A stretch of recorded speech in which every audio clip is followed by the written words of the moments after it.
आप सभी भाई बहनों का आध्यात्मिक ज्ञानात्मक चैनल की ब्रह्म मुहूर्त उपदेश कक्षा में एक बार फिर स्वागत है।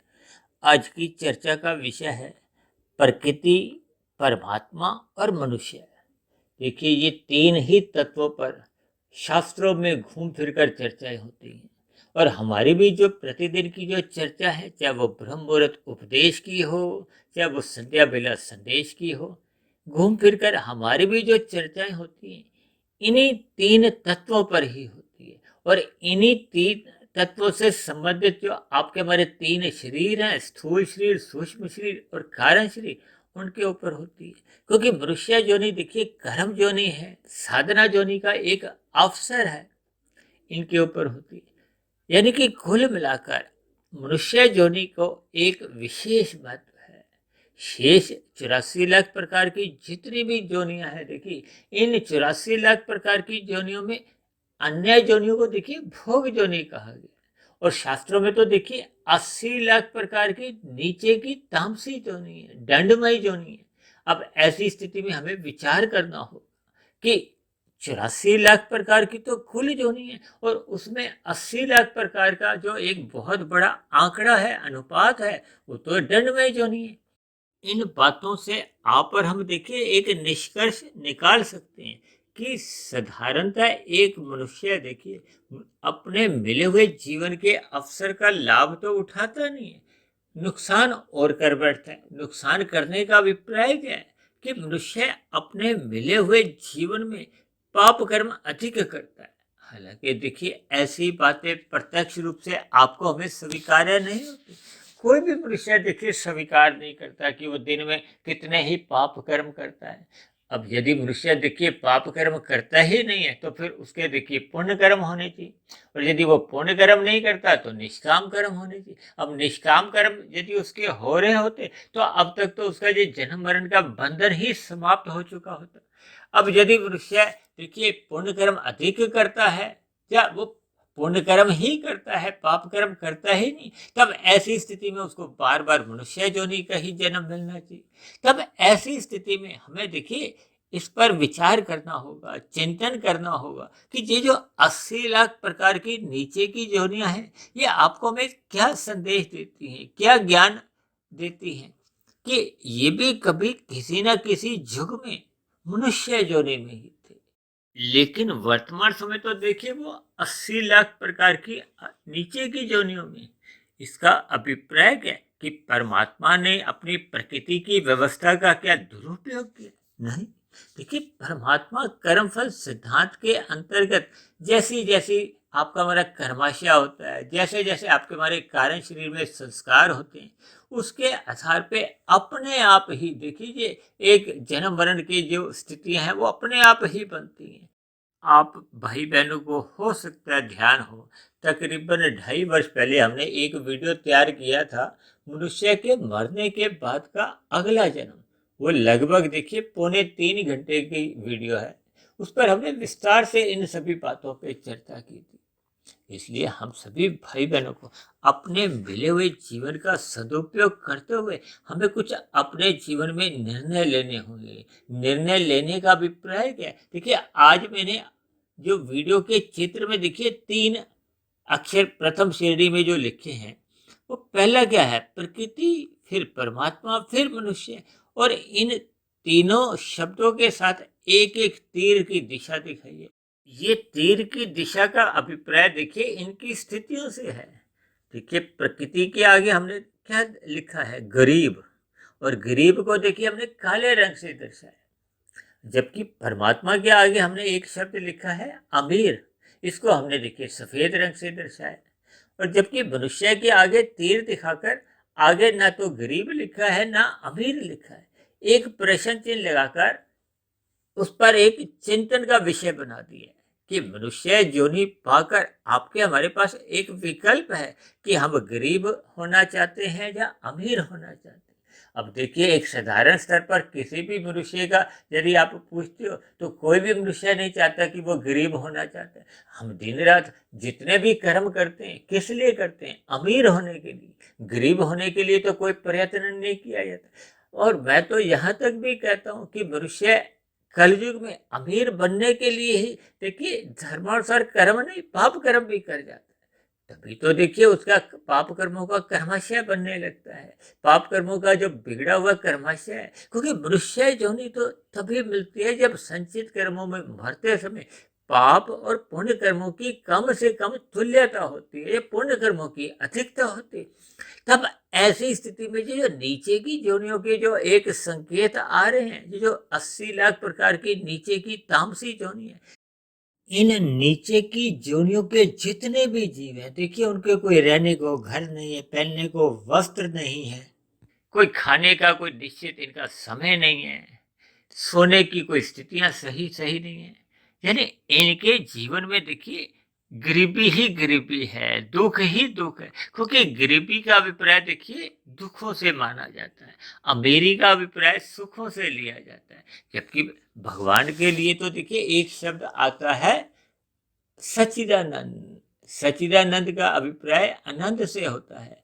हालांकि आज हमने देखिए परमात्मा के आगे अमीर शब्द इसलिए जोड़ा है क्योंकि प्रकृति को हमने गरीब दिखाया, तो गरीब के साथ अमीर शब्द सापेक्ष दृष्टिकोण से जब महत्व बताने के लिए हमने दिखाया। अन्यथा परमात्मा के आगे देखिए अमीर शब्द इस्तेमाल नहीं होता। तो क्योंकि आज की हमारी कुछ चर्चा का नाम ऐसा है, इसलिए हमने आनंद शब्द ना लिखा है, अमीर शब्द लिखा है।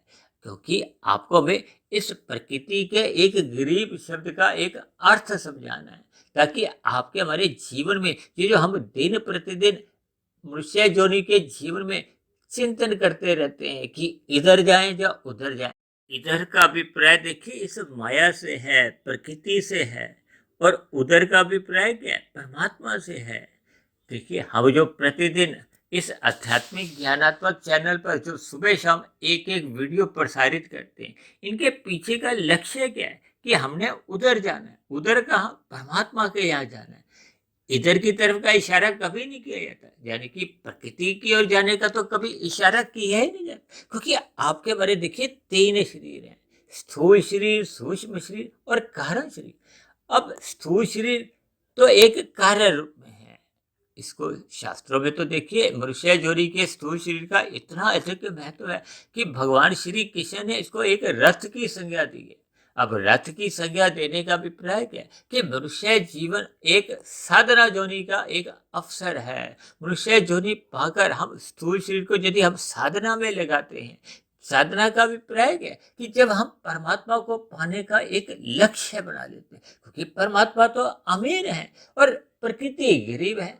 लेकिन मनुष्य भले ही भौतिक स्तर पर जितना भी बुद्धिमान होता जाता है, क्योंकि एक साधारण मनुष्य अपने बच्चों को देखिए 2.5-3 वर्ष का ही होता है तो उनको कहाँ भेजता है, प्ले स्कूल में, फिर नर्सरी कक्षा में बच्चा पढ़ता है, फिर प्राइमरी कक्षा में कितना समय बिताता है, फिर हाई स्कूल, फिर कॉलेज, फिर उसके बाद भी हम रुकते नहीं और बड़ी बड़ी शिक्षाएं लेते हैं। इसके पीछे का उद्देश्य क्या होता है कि हम अमीर बनना चाहते हैं। अमीर का अभिप्राय क्या है कि हम अधिक से अधिक प्रकृति के पदार्थों का भोग करना चाहते हैं। देखिए एक साधारण मनुष्य ने अमीर की परिभाषा क्या ली है, प्रकृति के विषय भोगों का जितना अधिक हम सुख लेंगे उसी को ही देखिए अमीरी से जोड़ दिया। ये मनुष्य की एक अज्ञानता है। मनुष्य के अज्ञानता का अभिप्राय क्या कि उसमें सत्वगुण का अभाव है। अब सत्वगुण का अभाव होने पे उसको देखिए शास्त्रों का कुछ विशेष ज्ञान होता नहीं। और मैं तो यहाँ तक समझता हूँ कि मनुष्य जीवन जब तक मनुष्य ब्रह्म मुहूर्त में उठने का अपना एक स्वभाव नहीं बनाता, संस्कार नहीं जगाता, तब तक उसके जीवन में देखिए परमात्मा को पाने का एक लक्ष्य बन ही नहीं पाता। क्योंकि सत्वगुण का अधिक से अधिक संग करता ही सत्संग है।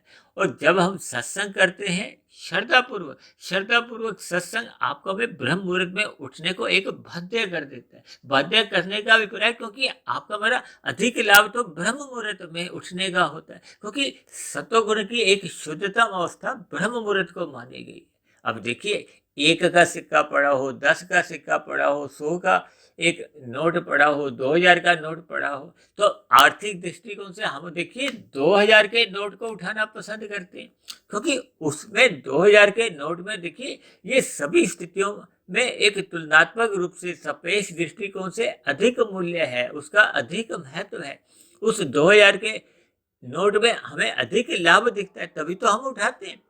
लेकिन भौतिक जगत में रहते हुए भले ही आपका मेरा देखिए लक्ष्य यही होता है कि हमें सुख पाने की प्रवृत्ति बनी होती है।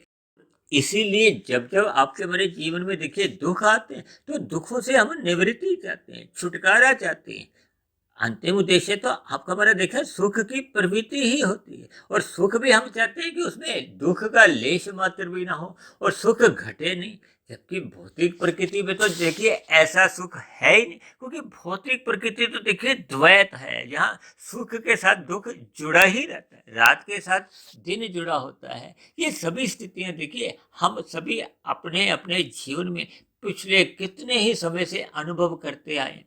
लेकिन फिर भी जब आपके बारे जीवन में देखिए कुछ निर्णय लेने होते हैं, निर्णय क्या है कि मिले हुए जीवन का हम सदुपयोग करें, कमाई किसमें कि हम परमात्मा से जुड़े, क्योंकि मनुष्य जोनि पाकर ही आपके हमारे पास एक अवसर है। शेष जोनियों को तो देखिए भोग जोनियां कहा गया, चाहे मनुष्य से ऊपर की जोनियां हैं, चाहे मनुष्य से नीचे की जोनियां। अब नीचे की जोनियां तो दंड रूपी हैं, ऊपर की जोनियां पुरस्कार के रूप में, लेकिन दोनों ही जोनियों को शास्त्रों में एक भोग जोनियां कहा गया। नीचे की जोनियों में पाप कर्मों का कर्माशय घटता है, और ऊपर की जोनियों में पुण्य कर्मों का कर्माशय घटता है। जबकि मनुष्य जोनि में देखिए पाप और पुण्य कर्मों का कर्माशय घटता भी है, बढ़ता भी है, और मनुष्य को साधना करने का एक अवसर दिया जाता है कि मनुष्य अपने मिले हुए जीवन में ये जो पाप और पुण्य कर्मों से ऊंचा उठता हुआ निष्काम भाव से कर्म करे। सर्वप्रथम अपना जो एक नया कर्माशय बनता है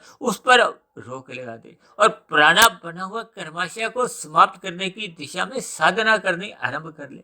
जबकि शास्त्रों में तो ऐसा माना गया है, ऐसा कहा गया है कि देखिए कर्माशय को हम समाप्त कर नहीं सकते, हमें केवल अपने कारण शरीर में अज्ञानता के जो बुरे संस्कार हैं उनको दग्ध बीज करना होता है। क्योंकि कर्माशय तब तक ही फलित होता है, उन्मुख होता है फल देने को, जब तक उस बने हुए कर्माशय से संबंधित संस्कार एक जागृत अवस्था में होते हैं। जागृत अवस्था का अभिप्राय वो जब तक एक अस्तित्व में रहते हैं, तब तक ही वो कर्म एक फलित होते हैं, उन्मुख होते हैं, फल देते हैं। और यदि हम अपने मिले हुए जीवन में सत्संग करते करते, साधना करते करते अपने कारण शरीर में अज्ञानता के कहो या इन 3 गुणों के आवरण को हम क्रमबद्ध तरीके से समाप्त करते जाते हैं, तब ऐसी स्थिति में जैसे ही आपके हमारे कारण शरीर में अशुभ संस्कार, अज्ञानता के संस्कार, भोग विषयों के संस्कार समाप्त हो जाते हैं, दग्ध बीज हो जाते हैं, तब ऐसी स्थिति में देखिए शास्त्रों में कहा गया कि आपका हमारा कारण शरीर ही समाप्त हो जाता है। देखिए जब आपके हमारे कारण शरीर में कोई बीज ही नहीं होता, तो बीज नहीं होने पे देखिए कोई मन बुद्धि के स्तर पर किसी भी प्रकार के कोई विचार नहीं आते, वृत्तियां नहीं उठती, जिसको मैं अक्सर फुरने का नाम देता हूँ, फुरने नहीं उठती।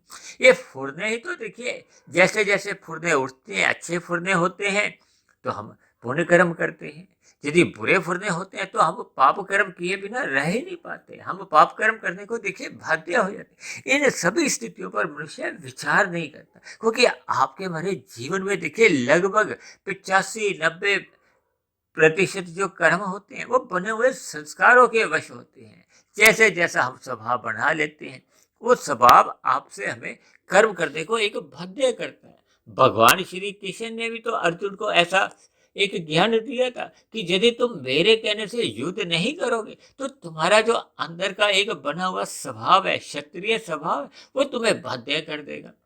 देखिए इन सभी स्थितियों को हमें ज्ञान पूर्वक समझना चाहिए, हमें मिले हुए जीवन का महत्व समझना होगा, हमें अपना लाभ हानि की स्थिति को जांचना होगा।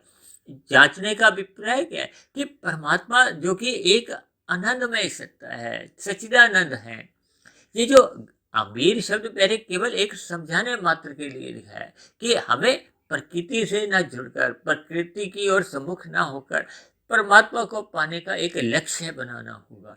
क्योंकि परमात्मा देखिए एक विशुद्ध सतोगुणी सत्ता है, जब तक हम उस सत्ता से जुड़ते नहीं है, उसके सम्मुख नहीं होते, तब तक फिर आपके हमारे कारण शरीर में देखिए प्रकृति के प्रति ही एक विशेष भाव को हो, आकर्षण को बने रहते हैं। अब हमने प्रकृति को देखिए यहाँ जो रंगीन रंग से दिखाया है, रंगीन रंग का अभिप्राय है कि ये जो 5 भोग्य विषय हैं, गंध, रस, रूप, स्पर्श और शब्द, ये एक रंगीनियां हैं, संसारी आकर्षण है। इसको अक्सर मैं देखिए आजकल तो लगभग सभी शहरों में ही मॉल बने हुए हैं। अब मॉल के अंदर जब आप जाते हो तो किसी मेले से कम की स्थितियां नहीं होती। कितने ही प्रकार के देखिए भोग होते हैं, और आजकल तो जगह जगह लिखा होता है ना 24/7, यानी कि 24 घंटे आप विषय भोगों का सुख ले सकते हो। वो तो अलग बात है कि देखिए सुख लेने वाली इंद्रियां ही कमजोर होती, क्योंकि आपका हमारा स्थूल शरीर एक आयु लेके आता है। ये बचपन अवस्था, किशोरावस्था, युवावस्था, प्रौढ़ अवस्था। अब प्रौढ़ अवस्था के बाद तो आपकी हमारी वृद्धावस्था की स्थिति आने लगती है। अब वृद्धावस्था आते आते ये स्थूल शरीर की जो एक कर्मेंद्रियां हैं, ज्ञानेंद्रियां हैं, वो शिथिल पड़ने लगती हैं, वो कर्म करने में भी असमर्थ होती हैं, और ज्ञानेंद्रियां जो भोग विषयों का एक सुख लेने के लिए एक आतुर रहती हैं, वो भी शिथिल पड़ने लगती हैं। पदार्थ यही के यही पड़े होने पे भी हम उन पदार्थों का सुख ले नहीं पाते। इन सभी बातों का देखिए हम प्रत्यक्ष रूप से कितनी बार ही अनुभव कर चुके हैं। हमारे घरों में भी देखिए ऐसी स्थितियां हमारे माता पिता की भी बनती हैं, दादा दादी की भी बनी हुई हैं। अब संसार में देखिए चाहे कोई बड़े से बड़ा उद्योगपति हो, लाखों करोड़ों अरबों की देखिए उसकी हर रोज की कमाई हो, लेकिन जब उसके स्थूल शरीर की ज्ञानेंद्रियां, कर्मेंद्रियां शिथिल पड़ जाती हैं, वृद्धावस्था का दौर एक उत्थान पे होता है, 80, 90, 95 वर्ष की आयु हुई, तब ऐसी स्थिति में तो देखिए चलना फिरना तक भी देखिए मुश्किल होता जाता है। देखिए इन सभी स्थितियों को मैं बहुत ही संभल संभल कर इसलिए बता रहा हूँ, क्योंकि कुछ भाई बहन देखिए इन स्थितियों से थोड़ा नाराज हो जाते हैं, क्योंकि जब मनुष्य देखिए 80, 85, 90, 95 वर्ष का होने पे भी देखिए अभी जन्मदिन मनाने की उसके मन के भीतर इच्छा होती है, तब ऐसी स्थिति में क्या आंका जाता है कि उसकी रजोगुण के प्रति एक विशेष आकर्षण अभी भी बना हुआ है।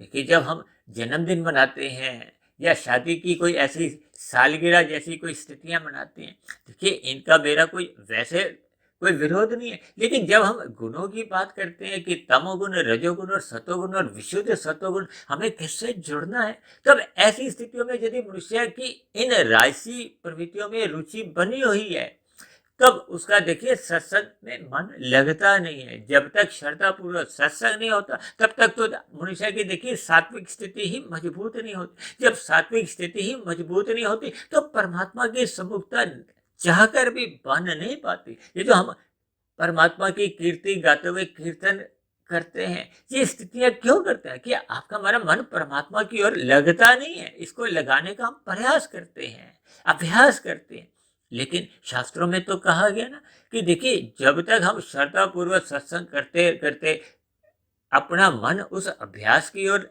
निरंतर लगाता नहीं है, तब तक आपका हमारा स्वभाव नहीं बनता। जब तक स्वभाव नहीं बनता, तो फिर परमात्मा का जो ज्ञान विज्ञान है, प्रकृति के ये जो 3 गुण कैसे कैसे कार्य करते हैं, स्थूल शरीर, सूक्ष्म शरीर, कारण शरीर का क्या क्या संबंध है, क्योंकि मृत्यु तो केवल स्थूल शरीर की होती है। ये कारण शरीर जैसा जैसा अपना कर्मशय मनुष्य योनि में बना लेता है, जैसे जैसे संस्कार बना लेता है, उसी के आधार पर ही फिर आगे की स्थितियां बनती हैं।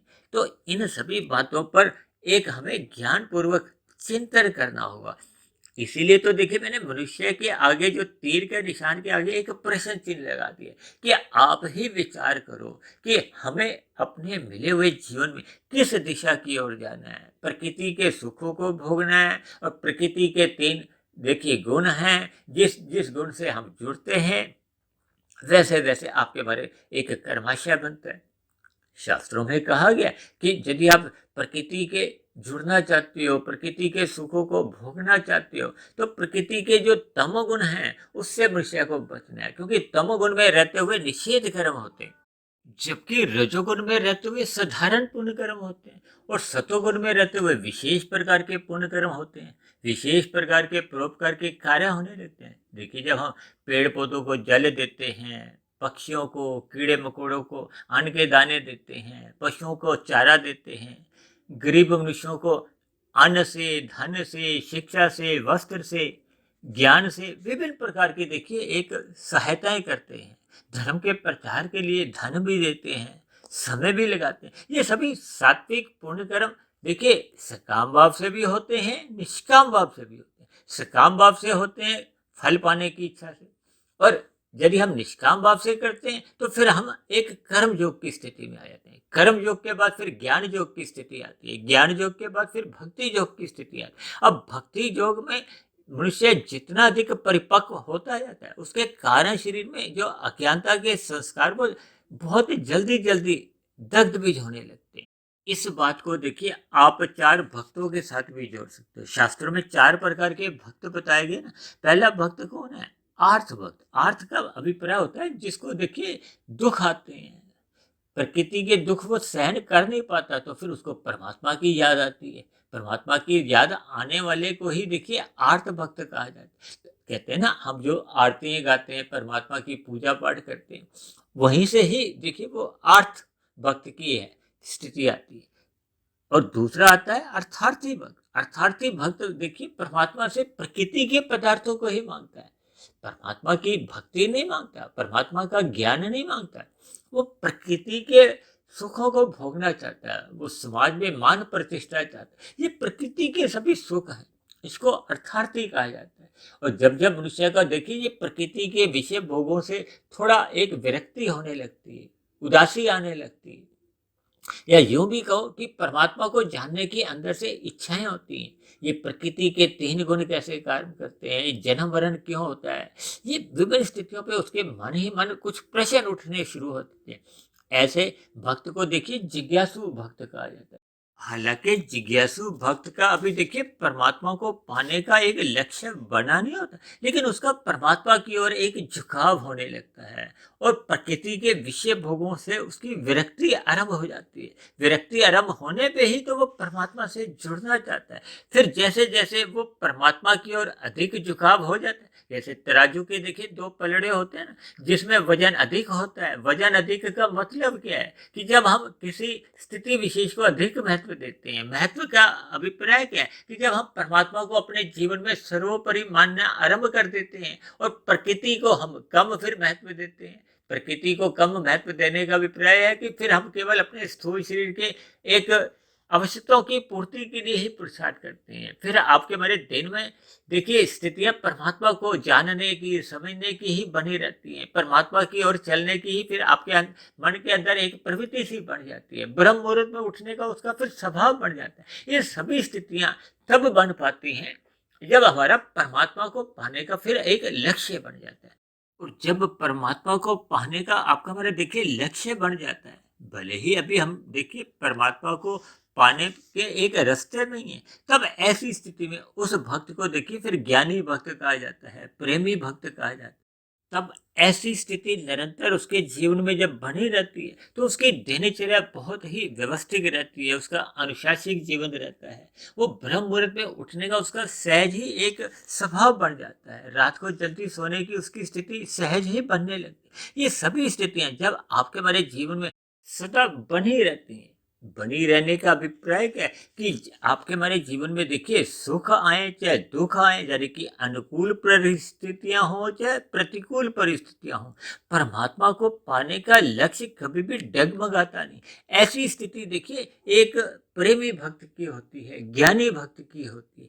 तो ऐसी सभी शुभ स्थितियां हमारे आपके जीवन में तभी बन पाती हैं जब मनुष्य अपने मिले हुए जीवन में ये जो प्रकृति और परमात्मा के जो मूलभूत जो एक भेद है, जिसको मैंने आज देखिए केवल गरीब अमीर से एक शब्दों से इसलिए परिभाषित किया है ताकि हम अमीर क्योंकि बनना चाहते हैं, हम केवल प्रकृति के विषय भोगों का ही एक सुख भोगना चाहते हैं, उसी को ही हम अमीर का एक अधिक लेबल लगा देते हैं। इसलिए मैंने उस लेबल का ही एक सदुपयोग करते हुए ताकि आपको हमारे मन में बात जल्दी टिक जाए। जबकि परमात्मा देखिए गरीब अमीर से ऊंची स्थिति यानी कि एक अनंत स्वरूप सत्ता है। परमात्मा एक सुप्रीम पावर है। सुप्रीम पावर का अभिप्राय देखिए परमात्मा ही सब कुछ है, परमात्मा के अधीन ही हम सभी आत्माएं हैं। ये माया है, क्योंकि माया तो देखिए वैसे ही जड़ है, वो परमात्मा की ब्रह्म शक्ति पाकर ही एक क्रियाशील अपने कार्य कर पाती है। ये जो तीन गुण है, ये भी एक यंत्र की भांति काम करते हैं।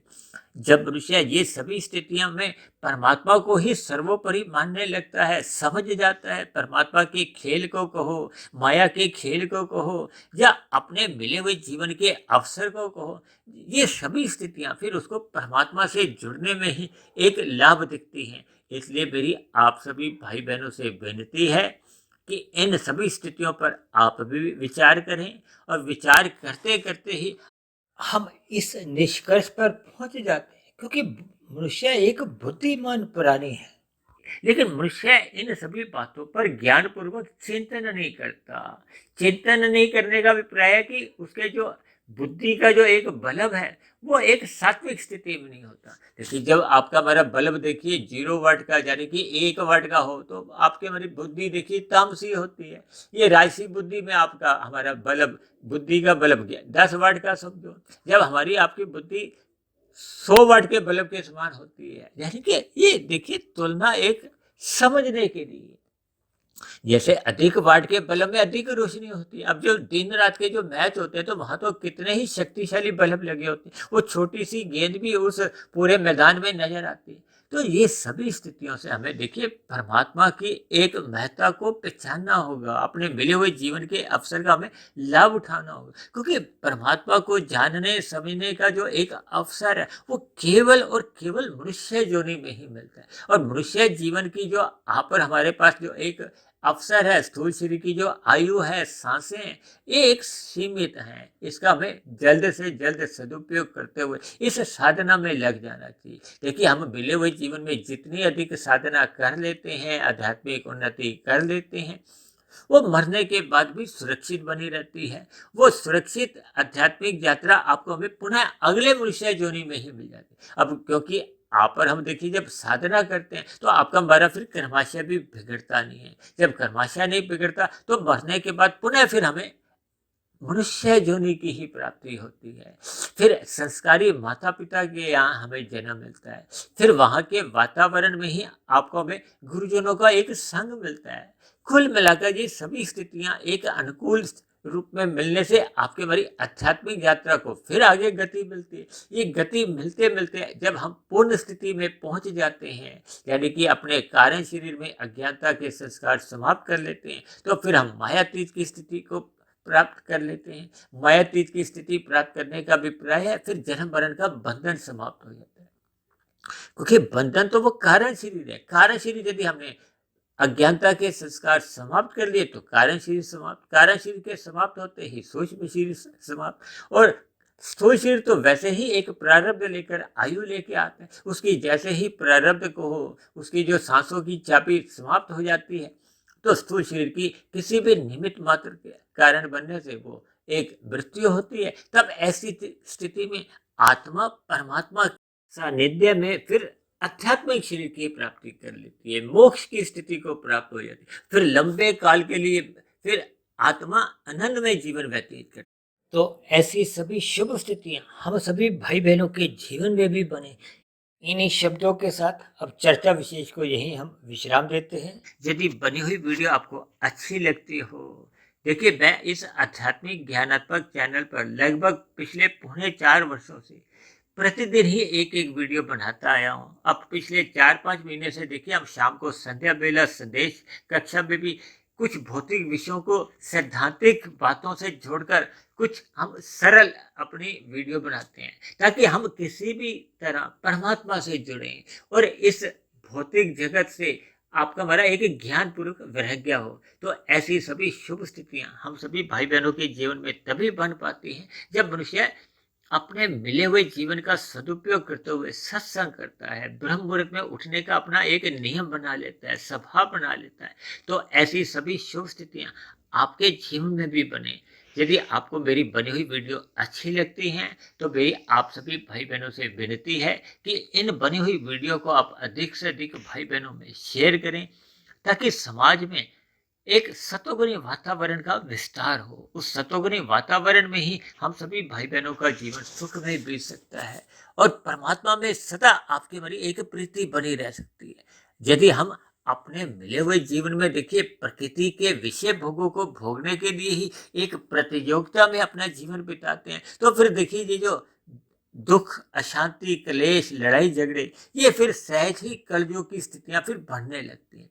तो इसलिए मेरी आप सभी भाई बहनों से विनती है कि स्थितियों को ज्ञान पूर्वक समझते हुए, इसलिए मैंने आज देखिए प्रकृति के साथ गरीब शब्द और परमात्मा के साथ अमीर शब्द इसीलिए जोड़ा है, ताकि एक साधारण से साधारण मनुष्य को भी ये परमात्मा का जो एक आनंदमय स्थिति है वो उसको समझ में आ जाए, ताकि परमात्मा की ओर सहज ही उसकी चलने की एक प्रवृत्ति उत्पन्न हो। तो इन्हीं शब्दों के साथ अब चर्चा विषय को यहीं विश्राम देते हैं। शाम को फिर मिलते हैं संध्या बेला ज्ञान कक्षा में। तब तक आप अपने आध्यात्मिक मित्र सुधीर भाटिया फकीर को इजाजत दें।